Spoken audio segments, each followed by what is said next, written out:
Jerry Mallory here for SB Nation and PrivateTrade.com. Here to talk about the complete 180 that has occurred with one particular unit on this team, our Detroit Lions. There's plenty of blame to go around. And yes, we know the offensive line is probably the weakest unit on the team.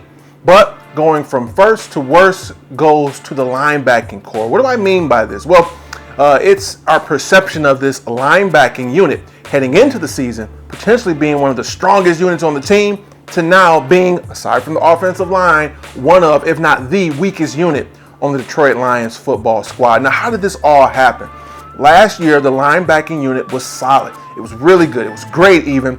DeAndre Levy should have been a Pro Bowler, all-pro type of play.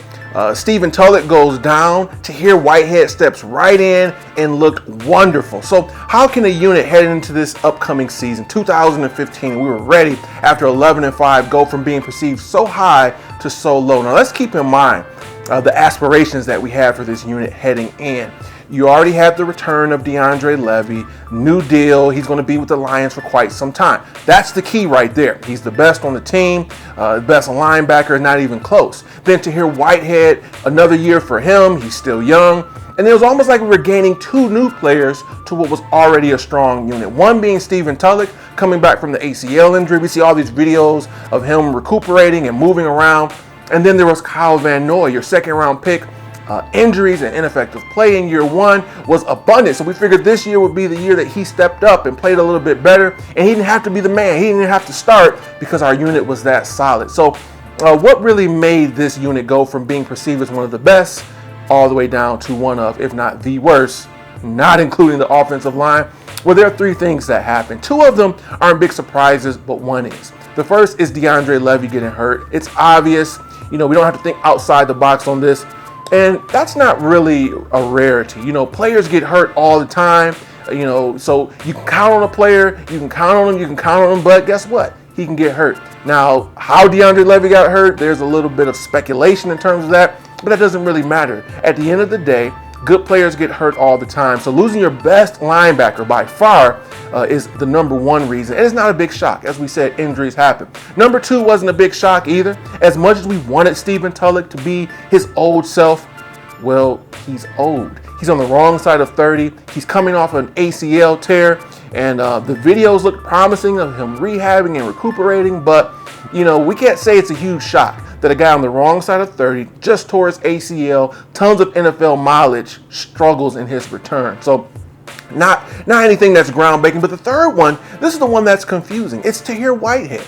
I mean, the regression that we've seen from him, it doesn't make a lot of sense. There isn't an injury that we know about. Age isn't a factor. He's young. He should be getting better and better heading into his prime. We didn't change schemes. We didn't change philosophy. And yes, he played mostly middle linebacker last year. This year, he's expected to be on the outside, but he was effective as an outside linebacker last year as well. During the preseason, I remember it was a game, I think it was against Jacksonville. He had 3 or 4 sacks in the first couple of games of the regular season until Tulloch went down. He was effective on the outside. So it's not the move from the outside that's really why he's struggling. It's an unknown. Even to the point where heading into this season, we knew he was a lock to start, and he didn't. Travis Lewis beat him out, who's been a career journeyman. So the regression doesn't make sense. Kind of reminds us what we're seeing on the offensive side with Riley Reef. These guys are young. They should be getting better and better, getting more used to the system, more used to the NFL. And so this is the confusing one. And it's one of the three major reasons why this unit is now one of the worst. And heading into free agency and the draft, we have to address linebacker, where we thought we were sitting pretty at the linebacker spot for years to come. Now, Tulloch, there was rumors of him being cut last year. It's almost assuredly going to happen this year. And then you have to concern yourself with the draft, maybe even first round, looking at a linebacker, if not in the early rounds and even in free agency. Okay, Monday Night Football.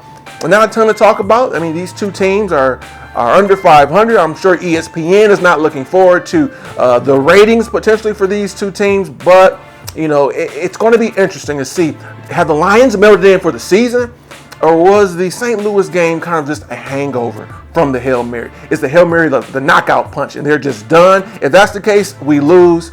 If not, we rebound, we kind of get our second half form that we were showing. We might hang in this one. I'm not quite sure which Lions team will show up, but from a prediction standpoint, I think we lose this game by a final score of 28-24. to 21. All right, guys, what is your opinion of the linebacking course? What is the unit that's been the most surprising or most disappointing to you? I'll be back after Monday Night Football with another video. I want to thank each and every one of you for watching. I'm at Jerry Mallory NFL on Twitter. I have a podcast called Hindsight 20 on the DetroitSportsPodcast.com. And as always, I'm right here. So thanks for watching. Until next time, this has been me, Jerry Mallory for SB Nation and PrivateDetroit.com.